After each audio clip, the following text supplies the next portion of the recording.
प्यारे दोस्तों, एक नेक और पाकीज़ा औरत बेजुबान मासूम बोलने वाले कुत्ते से जिना और गवाही देने के लिए 4 लोग। और उस कुत्ते ने औरत के साथ ऐसा क्या किया कि वहां के लोग तौबा इस्तगफार करने पर मजबूर हो गए और उन लोगों ने मजबूरी में एक ऐसा फैसला किया जो आप सबके रोंगटे खड़े कर देगा। गुजारिश यही है कि इस वाकये में शुरू से लेकर आखिर तक जरूर रहिएगा, क्योंकि ये सबक आमोज वाकया है। ये एक बहुत पुराने दौर की बात है। एक ऐसी जगह जहां एक विधवा औरत रहती थी। उसके पति का कुछ साल पहले इंतकाल हो चुका था। उसका पति इलाके का एक माज सरदार था और इसी वजह से उस औरत की भी इलाके में बहुत इज्जत की जाती थी। सब जानते थे कि वो औरत बहुत नेक, पारसा और इबादत गुजार है। लोग उसकी दुआएं लेने के लिए दूर दूर से आते थे, क्योंकि वो लोगों के मसाइल हल करने में मदद करती थी। शौहर की जिंदगी में कभी किसी ने उस औरत पर कोई उंगली नहीं उठाई थी और न ही किसी ने उस पर कोई इल्जाम लगाया। लेकिन शौहर के इंतकाल के बाद हालात बदल गए।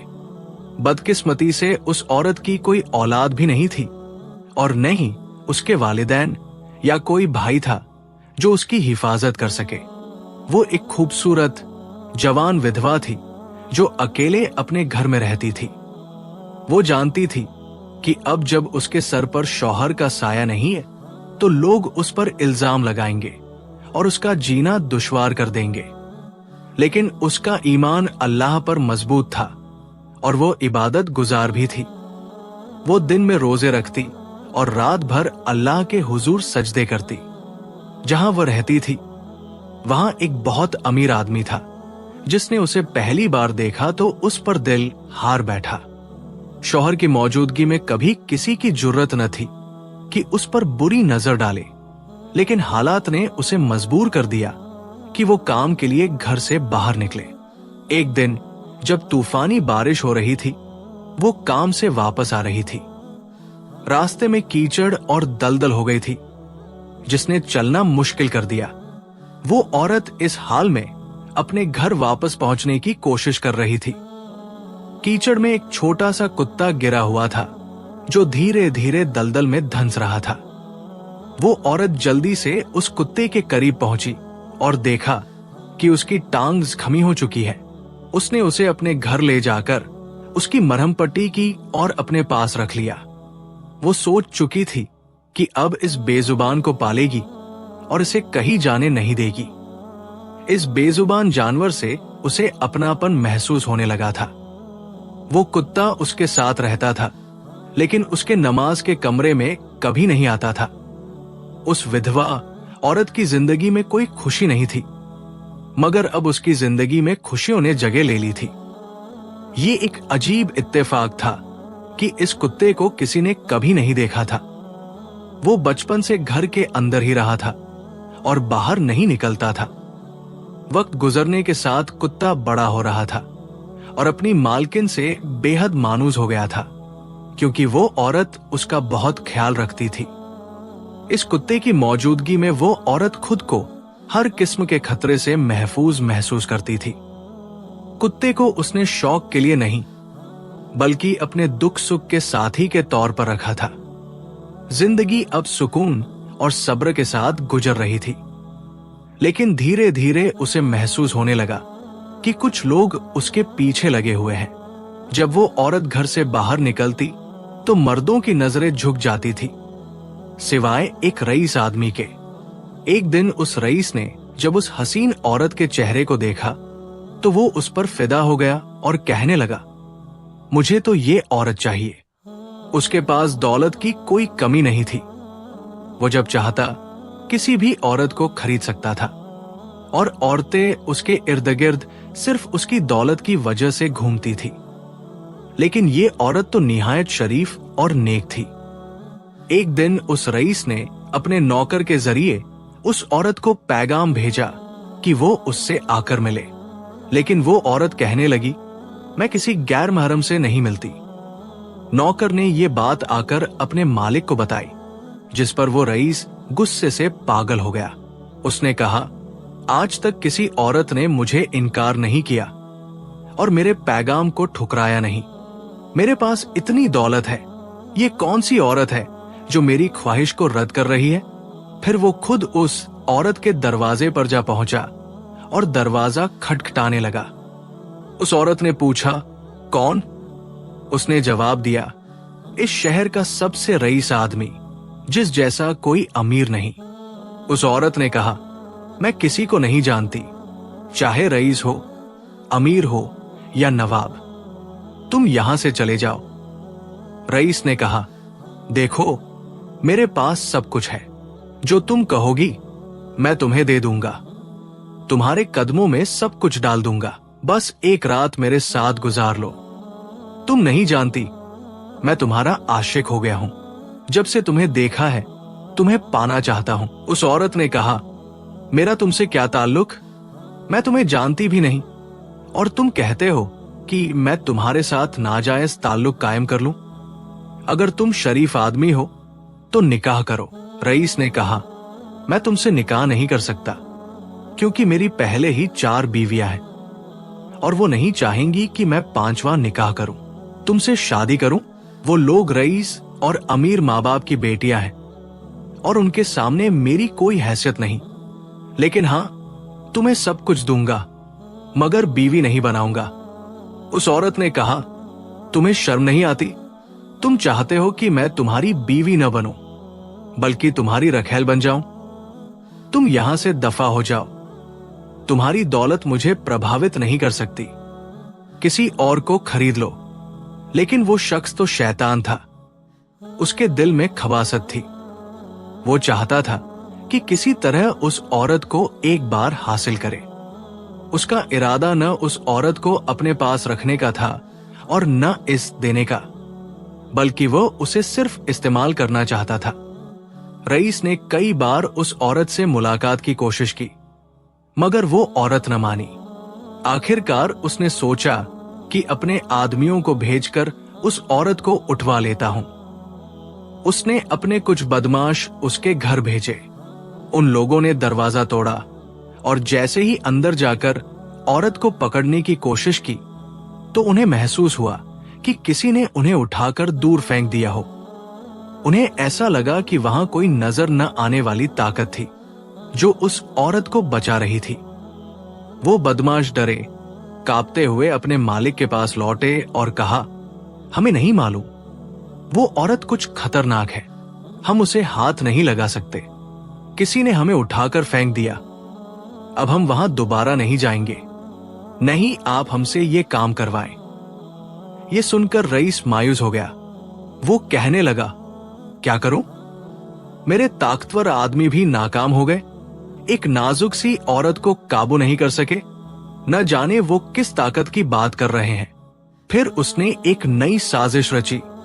उसने इलाके के 3 और अमीर लोगों को अपने साथ मिला लिया और कहा, देखो, इस जगह एक हसीन और जमील औरत रहती है, बेशुमार खूबसूरत है और उसकी कोई औलाद भी नहीं। मैं उसे हासिल करना चाहता था, लेकिन वो मेरे काबू में नहीं आ रही।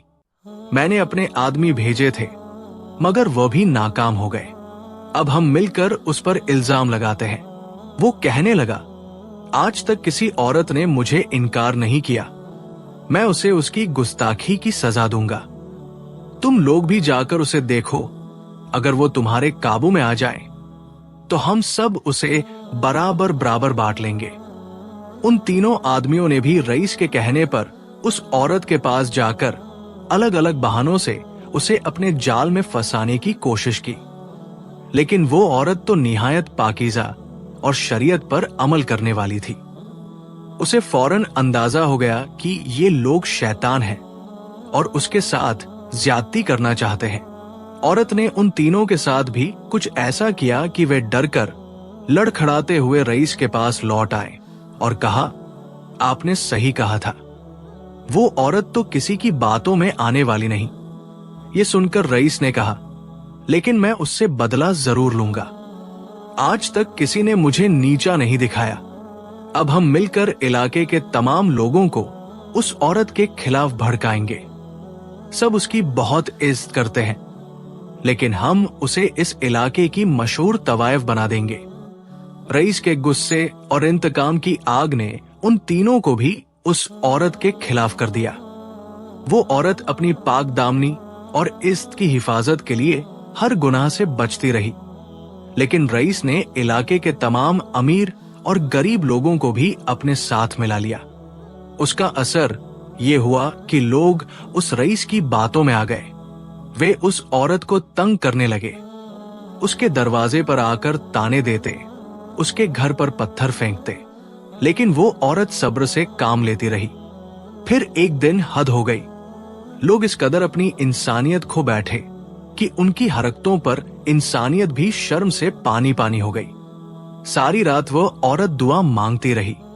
अल्लाह ताला ने उसकी दुआ कबूल कर ली। दूसरी तरफ वो 4 बदकार मर्द जो औरत को बदनाम करने में लगे थे, अब उसकी मुखालफत में एक कदम और आगे बढ़ गए। उन्होंने पूरे मोहल्ले को अपने साथ मिला लिया और कहा, यहां एक नेक दिल काजी साहब मौजूद है जो हमेशा इंसाफ करते हैं। हमें उनके पास चलना चाहिए और इस औरत के खिलाफ फैसला लेना चाहिए। रईस ने कहा, ठीक है, पहले हम काजी साहब को अपनी कहानी सुनाएंगे। वो हमारे हक में फैसला करेंगे और हम इस औरत को मोहल्ले से निकाल बाहर करेंगे। उसी शाम वे चारों बदकार मर्द पूरे मोहल्ले के लोगों को साथ लेकर काजी साहब के दरबार पहुंचे। वहां जाकर उन्होंने झूठा इल्जाम लगाते हुए कहा, ये औरत एक फाहिशा है। उसने न सिर्फ इंसानों को बदकार बनाया बल्कि अपने कुत्ते के साथ भी गुनाह किया। हम चाहते हैं कि इसे संसार कर दिया जाए। ऐसी औरत के लिए यही सजा है। काजी साहब, जो अल्लाह के निहायत नेक और इंसाफ पसंद बंदे थे, उनकी बातें सुनकर कुछ सोच में पड़ गए। फिर उन्होंने कहा, ये लोग झूठ बोल रहे हैं, दाल में कुछ काला है। पहले मुझे इस औरत से मुलाकात करनी होगी ताकि हकीकत मालूम हो सके। काजी साहब ने अपने एक आदमी को हुक्म दिया, जाओ इस औरत को यहां ले आओ, मुझे उससे बात करनी है।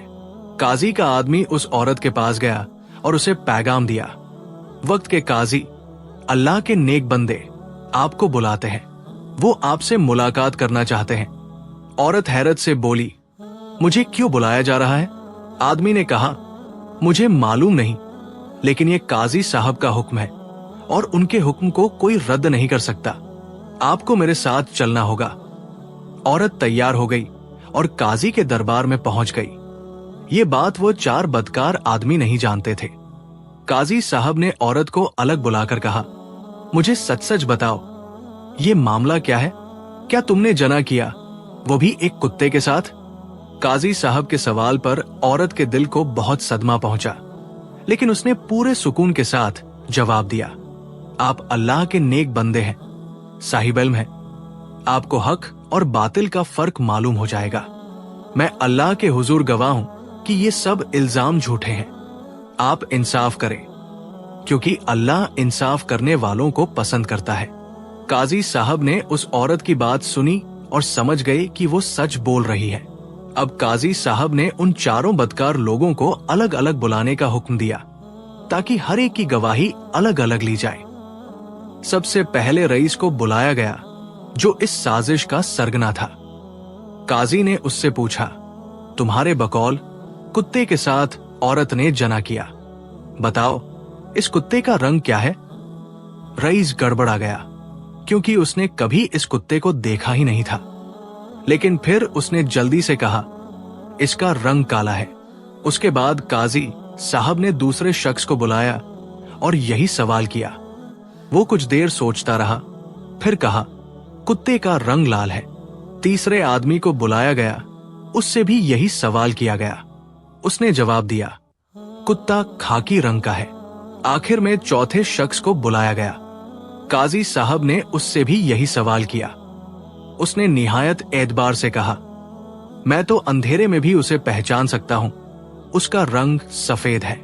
काजी साहब ने इन सब की गवाहियां सुनकर कहा, अब मैं इस औरत को दरबार में तलब करता हूं ताकि सबके सामने हकीकत वाज़ेह हो। औरत जब दरबार में पहुंची तो उसके साथ वो कुत्ता भी था। लोग हैरत से देख रहे थे।